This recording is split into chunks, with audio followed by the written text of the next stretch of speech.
আমরা আজকের এই সংবাদ সম্মেলন থেকে স্পষ্টভাবে ঘোষণা দিচ্ছি, আগামী 48 ঘন্টার মধ্যে সরকার যদি সেই অপরাধীদের বিরুদ্ধে দৃশ্যমান কোনো অ্যাকশন না নেয়, তাহলে 48 ঘন্টার পরে আমরা আবারও রাজপথে কঠোর কর্মসূচির দিকে আমরা ধাবিত হব।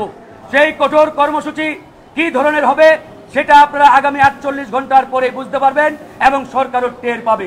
আমরা আবার স্পষ্ট করে বলছি, 48 ঘন্টার মধ্যে অপরাধীরা যদি দৃশ্যমান কোনো অ্যাকশনের আওতায় না আসে, তাহলে 48 ঘন্টার পরে আমাদের কঠোর কর্মসূচিতে আমরা ধাবিত হব। আপনারা জানেন, একটি তদন্ত কমিশন গঠিত হয়েছে। সেই তদন্ত কমিশন আমরা শুনেছি যে তারা কাজ শুরু করেছেন, যদিও তারা এখনো পর্যন্ত তথ্যপত্র সংগ্রহ করার জন্য আমাদের সাথে আনুষ্ঠানিকভাবে যোগাযোগ করেনি। অন্য একটি মাধ্যম, প্রশাসনের একটি মাধ্যম আমার সাথে যোগাযোগ করেছে এবং কিছু তথ্যপত্র চেয়েছে।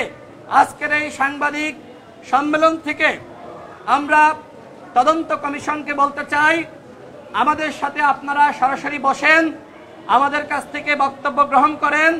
আমাদের কাছে যে ধরনের প্রমাণ আছে, ভিডিও আছে, আমরা আনুষ্ঠানিকভাবে সেগুলো আপনাদের কাছে আমরা সরবরাহ করতে চাই। এই তদন্ত কমিশনের উপরে আমরা আস্থা রাখছি। আমরা তাদের কাছে প্রত্যাশা করি যারা এই ঘটনার সাথে সম্পৃক্ত, তাদের বিরুদ্ধে অবশ্যই উপযুক্ত ব্যবস্থা গ্রহণ করতে হবে। সর্বশেষ বলতে চাই, নুরুল হক নূর হাসপাতালের বিছানায়, শুধুমাত্র নুরুল হক নূর হাসপাতালের বিছানায় না, আগামীতে আপনাকেও কিন্তু এইভাবে আইসিইউতে আসতে হতে পারে।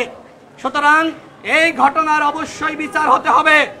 অন্যথায় আগামীতে যারা জুলাই বিপ্লবের নায়ক, তাদেরকেও কিন্তু এই বিভিন্ন বাহিনীর সদস্যরা বা ছাত্রলীগ যুবলীগের ক্যাডাররা আশকারা পেয়ে তারা কিন্তু রক্তাক্ত করতে পারে, হাসপাতালে পাঠাতে পারে।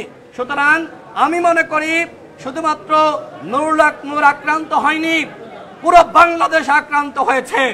সুতরাং যারা অন্যায় করেছে, অপরাধ করেছে, রক্তাক্ত করেছে, তাদের বিরুদ্ধে যদি সরকার ব্যবস্থা গ্রহণ না করে, তাহলে 48 ঘন্টা পর আমরা এমন কর্মসূচি দিব, সরকার কিন্তু আমাদেরকে আর থামাতে পারবে না।